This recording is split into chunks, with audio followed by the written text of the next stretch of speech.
Centre आदि सब बंद रहेंगे। केवल वो प्रशासनिक काम करने के लिए आधी संख्या पर वो चालू रहेंगे, 50% कैपेसिटी। पार्क, जिम, स्टेडियम, पर्यटक स्थल, जू, ये स्विमिंग पूल, ये सारे जो है बंद रहेंगे अगले आदेश तक। और रात जो नॉर्मल 8 बजे रात तक सभी व्यावसायिक प्रतिष्ठान बंद होंगे। केवल 3 चीजें, बार, रेस्टोरेंट और मेडिकल को छोड़कर बाद बाकी बंद रहेंगे। ठीक है। झारखंड सरकार ने कोरोना संक्रमण के बढ़ते मामलों को देखते हुए कई बड़े निर्णय लिए हैं। आपदा प्रबंधन के साथ हुई बैठक में बढ़ रहे संक्रमण मामलों पर चिंता जताई गई। राज्य में आंशिक लॉकडाउन लगाने पर सहमति बनी। बैठक के बाद आपदा मंत्री बन्ना गुप्ता ने प्रेस को संबोधित करते हुए कहा कि राज्य में फिलहाल 15 जनवरी तक यानी अगले आदेश तक के लिए कई बंदिशें लगाई गई है। हालांकि कह सकते हैं कि मिनी लॉकडाउन के तर्ज पर राज्य के फिलहाल स्कूल, कॉलेज, तमाम शिक्षक संस्थानों को बंद कर दिया गया है। रात 8 बजे तक व्यावसायिक प्रतिष्ठान, तमाम बाजारों को बंद करने का फैसला लिया गया है। हालांकि रात 8 बजे के बाद मेडिकल शॉप, रेस्टोरेंट और बार के खुले रहने की इजाजत दी गई है, वह भी केवल 50% क्षमता के साथ ही। धार्मिक स्थलों को पूर्व की भांति ही खुले रखने की इजाजत है। अगले हफ्ते फिर रिव्यू कमेटी के बैठक होगी।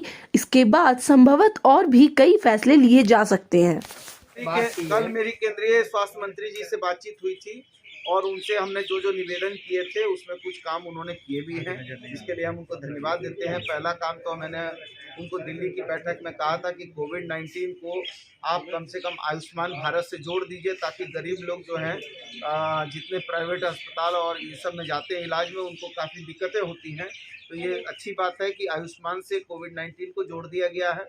दूसरा, हमने उनसे कहा कि जब रिसर्च सेंटर रिम्स को उपाधि मिल गई है तो कम से कम भारत सरकार उसको तुरंत जीनोम सीक्वेंसिंग की मशीन उपलब्ध करा दे, ताकि हमारा जो है हम जो भुवनेश्वर भेजते हैं उसमें दिक्कतें आती हैं। और तीसरा, हमने कहा कि जब तक मशीन नहीं आ रही है तब तक जो तय सीमा है वो तय सीमा में हमको तुरंत जो है, क्योंकि एक बार जीनोम सीक्वेंसिंग की मशीन में 400 जो है उसमें जाते हैं केस, तो उसको हमको त्वरित किया जाए, ताकि हम जो है हमारे यहाँ कौन वेरिएंट आ रहा है और कौन वेरिएंट से क्या प्रभाव हो सकते हैं उसका हमको पता चले।